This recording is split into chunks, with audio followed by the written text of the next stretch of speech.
అదే RTV app వార్తల్ని క్షణాల్లో చదివే అవకాశం ఉంటుంది. ఒక న్యూస్ పేపర్, ఒక టెలివిజన్ ఛానల్ మీ చేతుల్లో ఎప్పుడూ ఉంటాయి. ఈరోజు జగన్మోహన్ రెడ్డి గారి పిలుపు మేరకు ఈ ఆంధ్ర రాష్ట్ర ప్రజల మీద ఈ కూటమి ప్రభుత్వం వేసిన విద్యుత్ భారాన్ని వెంటనే వెనక్కి తీసుకోవాలని చెప్పి ప్రజల పక్షాన ఈరోజు మేము పోరాడుతూ ఆందోళన చేస్తూ మరి విద్యుత్ శాఖాధికారికి వారి వారి నియోజకవర్గాల్లో వారి ప్రజల కోసం ప్రజాప్రతినిధులుగా పనిచేసిన మేమందరం కూడా ఈరోజు రావటం జరిగింది. ఈరోజు ఎంత సిగ్గుచేటంటే ప్రజలకేమో ఎన్నికల ముందు చంద్రబాబు నాయుడు గారు కరెంటు ఛార్జీలు పెంచము, వీలైతే తగ్గిస్తాము అని ఆపటం కాకుండా అంతకు మించి ప్రజల దగ్గర నుంచే ప్రభుత్వం విద్యుత్ కొనుగోలు చేసే విధంగా చర్యలు చేపడతామని చెప్పిన మహానుభావుడు. కానీ ఈరోజు దాదాపుగా 6 నెలల్లో 15,500 కోట్ల రూపాయలని ఈరోజు ప్రజల మీద బాధిన బాధుడికి ప్రజలందరూ కూడా కృంగిపోతున్నారు. ఈరోజు పవన్ కళ్యాణ్ గారిని అడుగుతున్నాను, మీరు చంద్రబాబు నాయుడు గారు ఎన్నికల్లో ఏం చెప్పారు?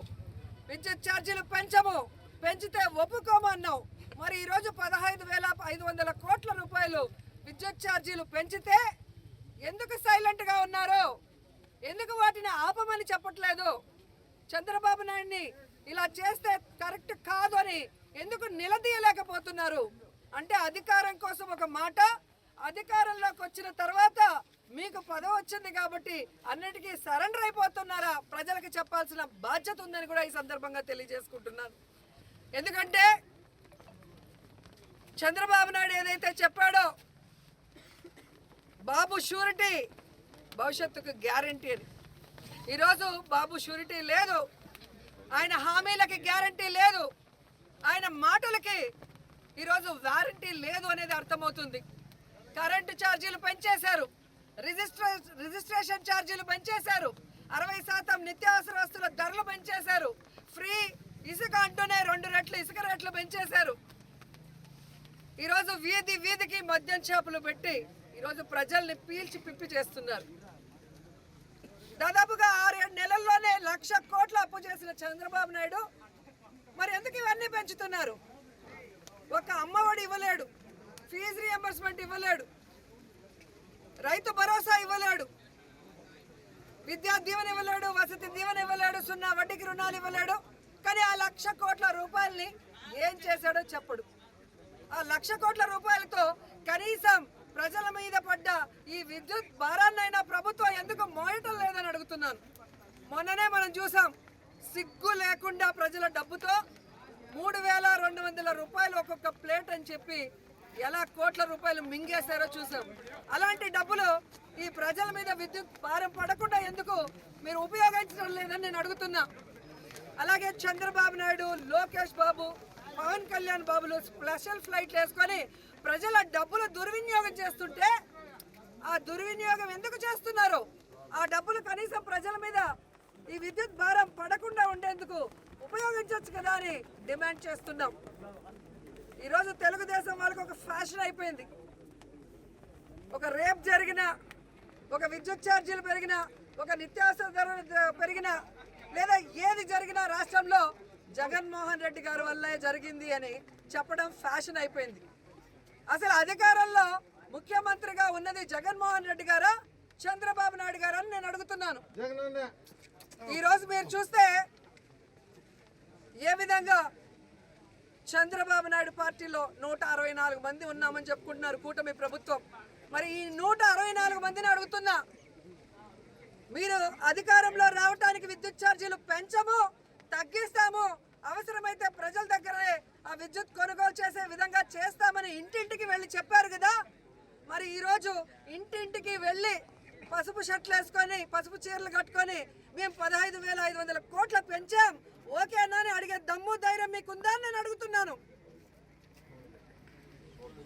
ఈరోజు ఎంత సిగ్గుచేటంటే ప్రతి దానికి వైఎస్ఆర్సీపీ మీద దాడి చేయడం, కార్యకర్తల మీద తప్పుడు కేసులు పెట్టడం, బెదిరించడం, భయపెట్టడం, వాళ్ళ ఆస్తుల్ని విధ్వంసం చేయడం. చివరికి ఈరోజు ప్రజా సమస్య మీద పోరాటానికి వస్తుంటే నిన్నటి నుంచి పోలీసులు బెదిరింపులు. మాకు పైనుంచి ఫోన్ వచ్చింది, మాకు ప్రెషర్ ఉంది, మీరు ర్యాలీలు చేయకూడదు, మీరు ధర్నాలు చేయకూడదు అంటారు. ప్రజాస్వామ్యంలో ప్రజలకి సమస్య వస్తే ప్రజల పక్షాన నిలబడి పోరాటం చేయాల్సిన బాధ్యత ప్రతి ఒక్కరికి ఉంది, ముఖ్యంగా ప్రతిపక్షానికి ఉంది. ఆ రైట్స్ మాకున్నప్పుడు మీరెవరయ్యా ఆపడానికి అంటున్నా.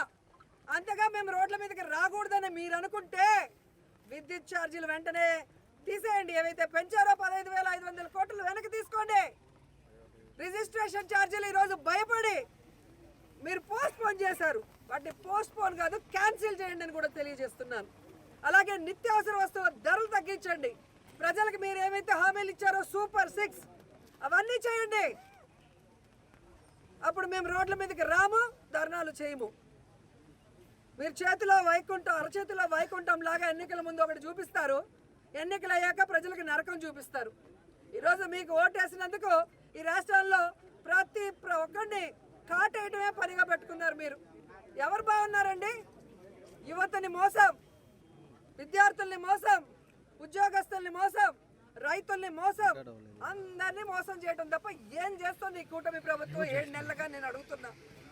సో ఈరోజు మేము ప్రజల తరఫున మీరు అన్యాయంగా మోపిన ఈ 15,500 కోట్ల బాధుడిని వెంటనే ఉపసంహరించుకోవాలి, వెనక్కి తీసుకోవాలని డిమాండ్ చేస్తూ వైఎస్ఆర్సీపీ పార్టీ ప్రజల పక్షాన నిలబడి ఈరోజు పోరాటం చేస్తుంది. మీరు వెనక్కు తీసుకునేంత వరకు ఈ పోరాటం ఆగదని కూడా మీకు తెలియజేసుకుంటూ, ప్రజల మీద, కార్యకర్తల మీద తప్పుడు కేసులు పెడుతుంటే చూస్తూ ఊరుకోము. ఖచ్చితంగా అఫీషియల్స్ రూల్స్కి విరుద్ధంగా పనిచేస్తే ప్రైవేట్ కేసులు వేసి మిమ్మల్ని కోర్టు చుట్టూ తిప్పిస్తామని. మరిన్ని వీడియోస్ కోసం ఛానల్ ని సబ్స్క్రైబ్ చేయండి. లేటెస్ట్ అప్డేట్స్ కోసం వాట్సాప్ ఛానల్ ని ఫాలో అవ్వండి. ఆ లింక్ డిస్క్రిప్షన్ లో ఉంది.